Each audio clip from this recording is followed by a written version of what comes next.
message is Achieving Equality, God's Desegregation Plan. Today, we're going to get down to the brass tacks of how we actually do this unity thing, what we need to change specifically about what we're doing that's going to bring about this unity. As we know, the prophecies say in Ezekiel that we are going to be like dead bones laying in a valley, and that's what we are, right? As the church, we've got all these denominations, all these factions, all this fighting, and the Bible says that a divided house cannot stand, right? A divided kingdom will fall. But we also know that there's a plan, that God has a plan to bring all those bones together, okay? And so when we hear that voice that says dry bones come together, and when we hear that God is prophesying the spirit or the breath into that body, which is the body of Christ and that great army that he talks about, that means that in real life, in our everyday practical human lives, there's going to be a change, right? It's not going to be business as usual. It's not going to be church as usual. There's going to be a major change. How drastic is this change going to be?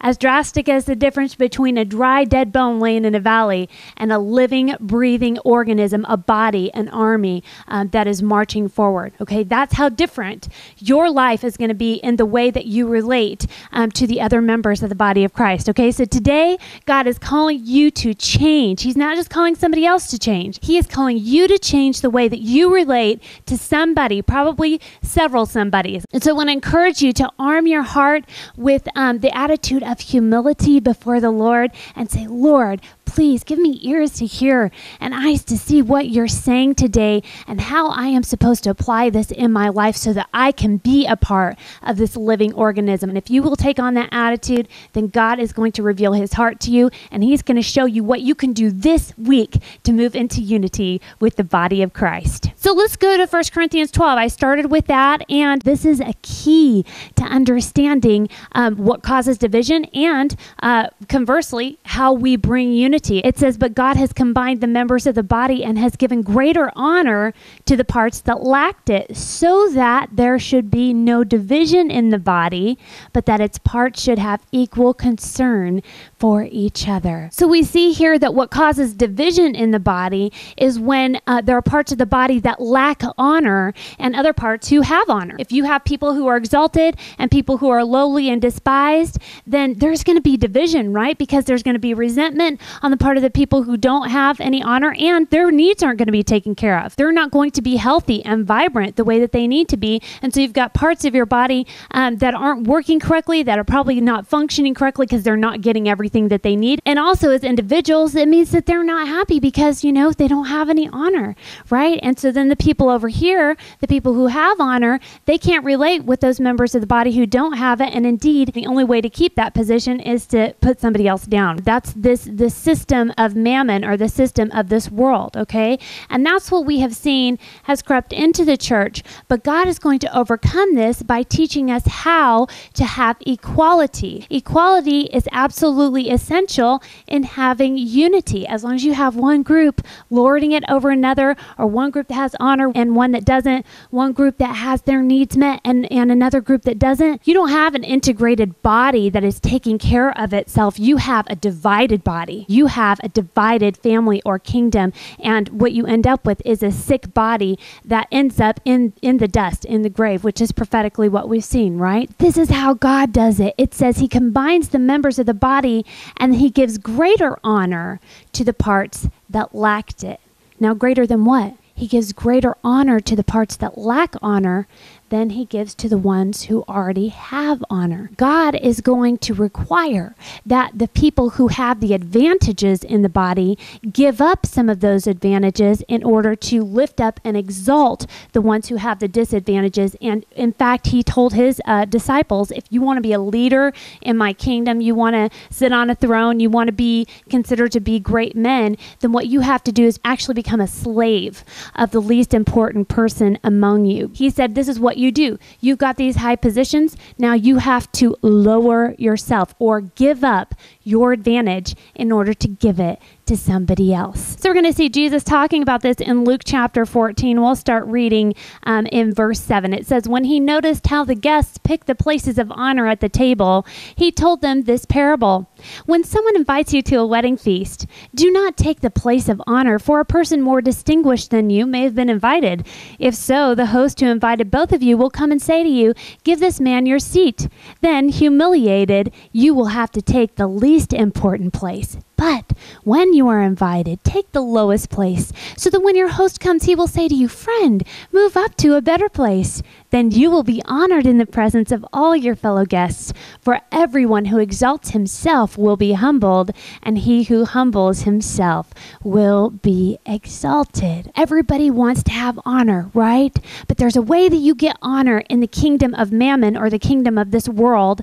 And then there's a completely different way that you get honor in my Father's kingdom. No matter who you are, no matter what position you have in this life or in the body of Christ, we all need to learn this principle, that if we want God to exalt us, then we need to willingly lay down that position of honor, lay down that advantage, lay down whatever it is that would exalt us in the eyes of the world. And we need to go and on purpose take that lowest seat, that position of servant, so that God can give us a place of honor. So now we're going to go to James chapter 2, because God has practical instruction for us as to how we're going to live this principle out in our real lives. Okay, we can't just relegate it to the realm of the spiritual, thinking that spiritual means mystical fairy tale land. Okay, this has to be walked out in the way that we relate to one another, especially in the body of Christ. Okay, so in James, we see he's talking to a body of believers who were violating this principle, and they're kind of getting in trouble for it. So let's read this. It says, my brothers, as believers in our glorious Lord Jesus Christ, don't show favoritism. Suppose a man comes into your meeting wearing a gold ring and fine clothes, and a poor man in shabby clothes also comes in. If you show special attention to the man wearing the fine clothes and say, here's a good seat for you, but say to the poor man, you stand there, or sit on the floor by my feet, have you not discriminated among yourselves and become judges with evil thoughts? Listen, my dear brothers, has not God chosen those who are poor in the eyes of the world to be rich in faith and to inherit the kingdom he promised those who love him? But you have insulted the poor. Is it not the rich who are exploiting you? Are they not the ones who are dragging you into court? Are they not the ones who are slandering the noble name of him to whom you belong? If you really keep the royal law found in Scripture, love your neighbor as yourself, you are doing right. But if you show favoritism, you sin and are convicted by the law as lawbreakers. For whoever keeps the whole law and yet stumbles at just one point is guilty of breaking all of it. For he who said, do not commit adultery, also said, do not commit murder.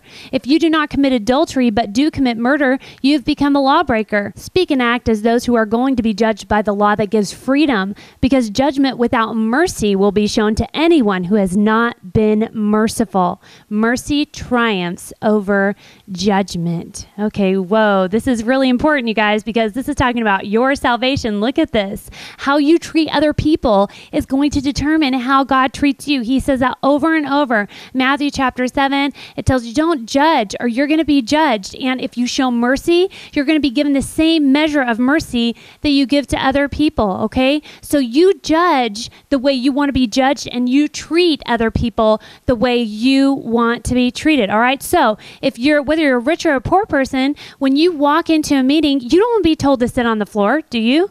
No. So don't tell anybody else to sit on the floor. You don't want to be told to go sit in the mezzanine balcony, and then the rich people, they have their special box seats down here.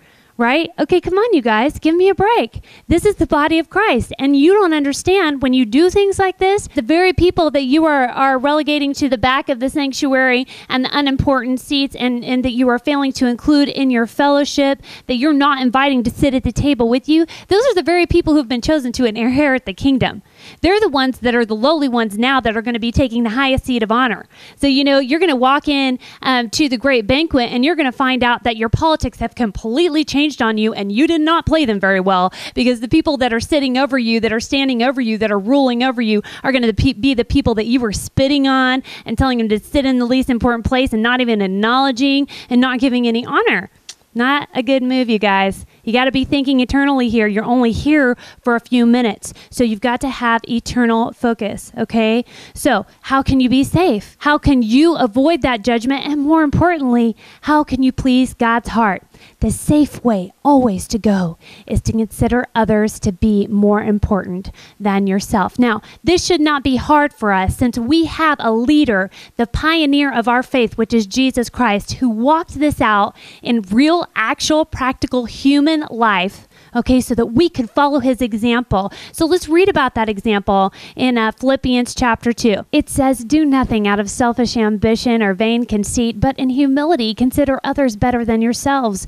Each of you should look not only to your own interests, but also to the interests of others. Your attitude should be the same as that of Christ Jesus, who being in very nature God, did not consider equality with God something to be grasped, but made himself nothing, taking the very nature of a servant, being made in human likeness, and being found in appearance as a man, he humbled himself and became obedient to death, even death on a cross. Therefore God exalted him to the highest place and gave him the name that is above every name, that at the name of Jesus every knee should bow in heaven and on earth and under the earth, and every tongue confess that Jesus Christ is Lord, to the glory of God the Father." Do you understand the reason that God saw fit to give Jesus the highest place in all of the kingdom? It's because Jesus willingly took the very lowest place in human history. The very lowest place.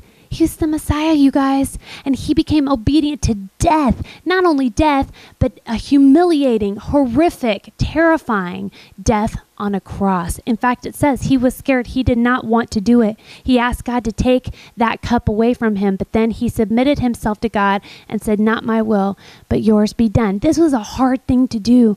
Okay, and understand, if the high king can humble himself so that he is lower than any other person in his world, understand this. There was nobody else that was lower than Jesus in that moment. Nobody. Okay? And if he can do that, then you should be able to do the same thing. So this is what you need to think about.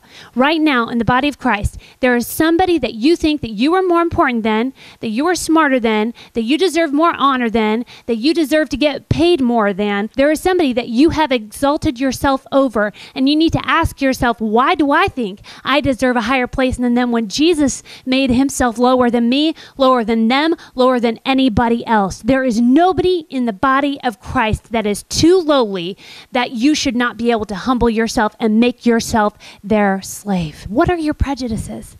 Do you have prejudice against women in the body of Christ? Do you think that you can't be their servants, that you can't sit at their feet and learn? Well, Jesus was able to do it with his mom, right?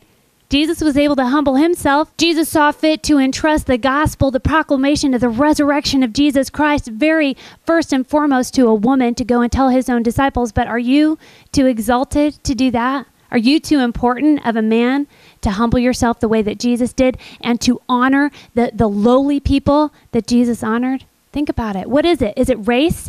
Do you think that your race is better than another race? Okay, whether you're white or black or whatever other, racial discriminations we have, it goes both ways, right? Whether you're the majority or the minority, who do you exclude based on race? You need to humble yourself to that person, okay? Understand, what is it? Money? Education? What is it that makes you think that you're more important than someone else? Those are the very people that you are required to honor. And you can't just honor them with your lips. God shows us that over and over. It's not good enough to just say, oh, God bless them. Yeah, they're blessed by God. That is not enough in God's kingdom. If you are saying with your words that somebody else is blessed and that, you're really humbled by them, but you're actually treating yourself and allowing others to treat you as if you're more important in the practical aspects of life, like where you sit, what parties you get invited to, and how much you get paid. If you take that action and exalt yourself over anyone, it doesn't matter how bad of a person they are.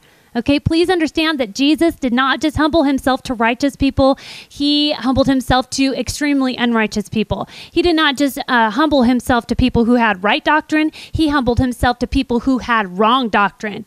Do you get that? The Pharisees knew about the fact that the Messiah was coming, but their doctrine about him was all completely wrong. And yet Jesus humbled himself and let them spit in his face. Can you do that? Or are you too busy spitting in the faces of those that you call heretics to understand the kind of love that was shown to you on the cross when Jesus looked at the people who were putting the nails in his hands and said, Father, forgive them. They do not know what they're doing. That is what humility looks like. It means you're going to be the one who's getting crucified. You're going to be the one that's getting burned at the stake, and nobody is going to be appreciating it in that moment. That's what humility actually looks like. Anything else is just false humility, you guys. It's false. It's a lie. It's a sham, and God sees through it. You've got to take actions that tell that person you are more important than me. That's what it says in Ephesians chapter 5, that we should submit to one another out of reverence for Christ. Do you know what it means to submit to someone? I want to talk to you men for a minute, okay? A lot of you out there in the body of Christ, you've been hearing a lot of talk about men and women and the fact that women should submit to men and all this kind of stuff. You know, Jesus' teaching on exalting yourself demolishes all those arguments right there, because if the men truly are exalted above the women, if they truly are the stronger partners in marriage, if they truly are stronger as a gender, then they are required to lower themselves and humble themselves and submit to the weaker partner. That's what the Bible says. Jesus did that. He submitted himself to his very people who hated him and spit in his face. He submitted to them. You know what that means? It means he let them do whatever they wanted to do to him without retaliation. He went like a lamb to the slaughter. When the high priest made that judgment that Jesus should die, do you understand that Jesus submitted to it? He submitted to death. That's what the scriptures say. When Pilate said, hey, you know, I'm washing my hands of this, but go ahead and do whatever you want to him. Understand, he submitted to that judgment when he could have called down legions of angels. But you, men, if you can't submit yourselves to your own wives and sisters and mothers, then are you not exalting yourself? If you take the highest seat, then hey, what's going to happen? Jesus said he's going to humble you and he's going to humiliate you in front of everybody and force you to take the lowest seat. Okay, you can't say, well, you have to understand, Jesus gave us this highest seat. Well, yeah. Guess what? He gave the highest seat to the disciples, and then he told them that they have to become the slaves. Okay? And think about it, you guys. Do you really think that you're better than Jesus? It says in the scriptures that he became poor so that we could become rich. You cannot bring together those who are not honored with those who are honored without an equalization happening. Okay? The people over here who have the honor have got to learn to live with less. The people over here who have the money, they have got to learn to live with less. And that's what they did in the Acts church. It says nobody considered their possessions to be their own, but they shared everything alike. Do you do that in your church? Do you say, hey, you don't have a way to work? You can use my car. It's not mine anyway. It just belongs to God. You don't have a place to stay? You can come stay at my house. Do you do that? Do you show hospitality like they were told to do in the early church? Do you learn to live with less? Or do you take up your entire budget with your plans for what you want to do for yourself in this life? Do you give just a little bit off of the top and throw it in God's direction and feel like you've done your duty? Or do you look at your brother in need and you say, it is my job to take care of that? Because if you don't, you condemn yourself because you are not treating that person as if they are a part of you. And if you don't treat them like they're a part of your body, you don't acknowledge that they are a part of Christ's body, they're not going to be the ones who are divided from the body because you don't want to acknowledge them. You're going to be the one who's divided from the body because the Bible says that a divisive or a factious person will not even enter the kingdom of heaven. So this is not even a question. Brothers and sisters, where you hear factious people arguing about who has the highest place and who has the authority and who can't take the authority because they're not qualified, anybody who's trying to disqualify someone else from getting honor is a person who is exalting themselves and taking honor for themselves. And Jesus clearly said that person gets the lowest seat in the kingdom. And you need to understand that. You need to understand that when you see a leader who is humbled themselves to the point that they don't have any money left, that they may not even have a lot of teeth left because they're out there, they're serving the poor, they're taking care of the poor, they're doing the things that Jesus said to do, they sell their own stuff, they share everything alike, and they don't always take care of even their own needs. When you see a person like that, do you honor that? Or do you honor the people that are over here exalting themselves? Body of Christ, I'm talking to you now. You guys have got to have some discernment. If you want to find out who your true leaders are, you look and you see who is humbling themselves, who is taking the smallest paycheck? Who is refusing to point to their own words and ideas and just simply saying, hey, listen, I don't know anything except for what the Bible says. I can just tell you what the Bible says. And then they're walking that out in obedience. They're walking that out by giving themselves away in every aspect of their life in order to love other people. When you see those people, those are your leaders. Okay, but these loudmouthed preachers and denominational leaders who get up there and explain to you why these people over here can't be in leadership and these people over here can't have honor and why God's given us the place of honor, those are exactly the people that you do not want to follow. If you follow their example, guess what you're going to do? You're going to do the same thing they do. You're going to learn how to justify your self-exaltation, and you're going to go around in your self-deception thinking that this is totally what God wants you to do, and then you're going to get up there to heaven, and you're going to go up confidently to take your throne, and Jesus is going to say, I don't think so. See that person over there, that person whose face you were spitting in, that person over there you said wasn't qualified to teach or wasn't qualified to have any honor? Yeah, you're the shoe shiner guy for that person. That's your job now. Go take your seat at their feet, and he will do it. So don't follow those guys. You guys, this is not hard to see. Who is exalting themselves? Who has the fattest paycheck and the fattest gut? That's the guy you don't want to follow. Who has given everything away in order to preach the gospel of Jesus Christ and take care of the poor? That's the person you need to honor. And how do you honor them? You guys, how do you honor them? And if you're one of these exalted preachers, what are you going to do? How do you bridge the gap? How do you make this thing right? Because I know some of you are just caught in Babylon. You're caught in the system, okay? God isn't coming to you with this message because he hates you. He's coming to you with this message because he's coming back. And the only way that you're going to be cleansed is if you listen to him, okay? So if you're in that position, or if you've been honoring people in that position, what does God want you to do? He wants you to bring equality in the body by giving honor to the members that lacked it. Who has been divided off? Who has been excluded? Who has not been paid for their hard work in the kingdom? That's the person you seek out, and that's the person you lay your money down at the feet at. Just like in the early church, the church laid down their offerings at the feet of the apostles. Why?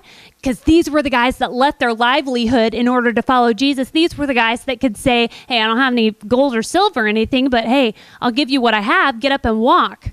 These were the guys who were living, practicing what they preached, and so they could be trusted with it. But understand, if you're still doing things the way that the world does them, you're going to want to honor those Pharisees. You're going to want to line the pockets of the people who have already taken everything for themselves, because that's the way of the world. You have got to have spiritual eyes. You've got to look around. Understand, it is the person that's in the exalted position, the one who already has the greater honor, that's in the position to give the honor to the one who lacked it. It's the one who has that's in the position to give. Okay, and I want to read that to you in 2 Corinthians 8, 7 through 9. It says, but just as you excel in everything, in faith, in speech, in knowledge, in complete earnestness, and in your love for us, see that you also excel in this grace of giving. I'm not commanding you, but I want to test the sincerity of your love by comparing it with the earnestness of others. For you know the grace of our Lord Jesus Christ, that though he was rich, yet for your sakes he became poor, so that you through his poverty might become rich. Okay, how's this person over here going to get the honor that they lack? How are they going to get the money that they lack? It's very simple. The money that you have, you're going to give it to them.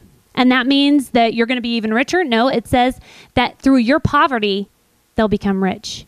So you're going to actually be living out the scripture that says, consider others to be more important than you. And then it goes on to tell us what the goal here is. In verse 13, it says, our desire is not that others might be relieved while you are hard pressed, but that there might be equality. At the present time, your plenty will supply what they need, so that in turn, their plenty will supply what you need. Then there will be equality. As it is written, he who gathered much did not have too much, and he who gathered little did not have too little. This is the way it works in the body of Christ. Do you want to be a part of this beautiful kingdom where nobody lacks anything that they need? You know, everybody talks about world peace. Everybody talks about how we need to solve the problems in the world, you know, world hunger and all that stuff. But how does it actually happen? It happens when the Messiah steps onto the scene and people start doing what he says to do. Okay, there's a practical application to this, where we live in a world where everybody has what they need. And you know, it's a beautiful thing. When you humble yourself, what you find out is that pride that you've been carrying around, man, it was a heavy load. Jesus said, you know, if you're weary, Come to me. My yoke is easy. My burden is light because I'm meek and humble. You see, it's a heavy burden when you're carrying around that pride and having to defend yourself and defend your own honor and exalt yourself and climb the ladder and climb the mountain and try to be the king of the hill by kicking the heads of everybody underneath you. That's a hard way to exist. You lay that down and you find out that you are free, and God wants to release you from those chains today.